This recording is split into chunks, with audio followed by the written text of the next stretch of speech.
This is my first attempt at doing this, so you will have to bear with me. I'd like to talk today about involvement, about doing things, about actually getting off the internet and out in the real world, making contacts, meeting people, pushing our agenda. We don't seem to want to do it. And I'm curious, why? The idea? Is it not right for you? Are you afraid? What are you afraid of? Are you afraid they're going to kick you in the door? They know where you live. They know who you are. They know what you do. It doesn't matter. You are not hiding from the enemy. You are hiding from yourself and your friends. But that's a topic for another time. I want to talk about why our sites are not being pushed. Why is it that the simple act of cutting and pasting the Northwest Front's logo, the website, the blogspot, the Facebook page, and a multitude of other places is not being done? It takes 3 seconds. And if you get banned from the site, well, then just recreate an identity, log in, and do it again. It's not rocket science. I don't understand. I don't understand why you can't do this simple little thing. I'm not asking you to march down the street in crazy, idiotic uniforms. We're not asking you to go out there and risk life and limb. We're just asking you to take 2 minutes out of your day and push a simple thing like a website. Come on, comrades. It's not hard.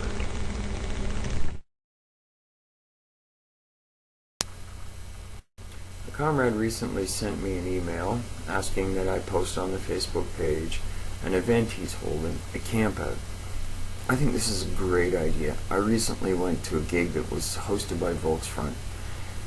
And while I'm not a member of Volksfront, I did meet a lot of people. I had a great time. It was really, really enjoyable to be amongst comrades, to kick back, to relax, to just let your hair down, so to speak.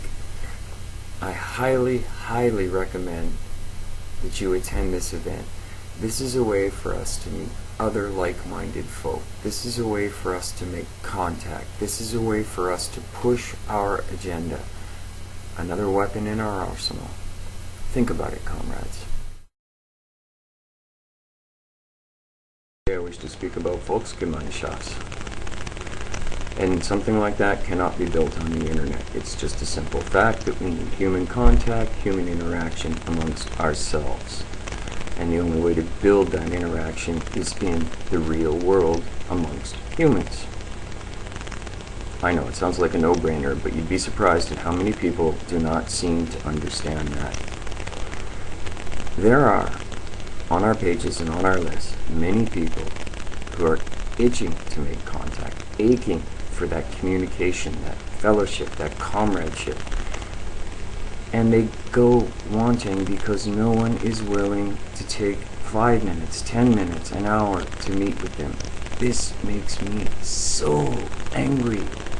You say you serve your people, you say you serve your race, yet you won't even take 10 minutes to have coffee with someone. It boggles my mind. It leaves me without words. I'm just left with a sad, sick feeling that our race is going to perish.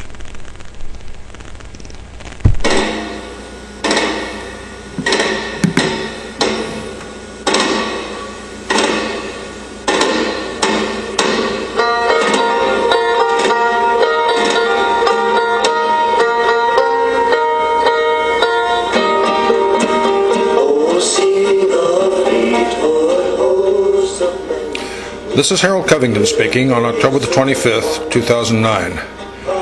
Yesterday morning, Comrade Jeff Hughes was murdered. He was shot down in front of his home in Vancouver Island by the Royal Canadian Mounted Police. 10 bullets were fired into his body. This was an execution. The Zionist establishment in Canada found Jeff Hughes to be inconvenient. Jeff opposed his country's infamous human rights tribunals.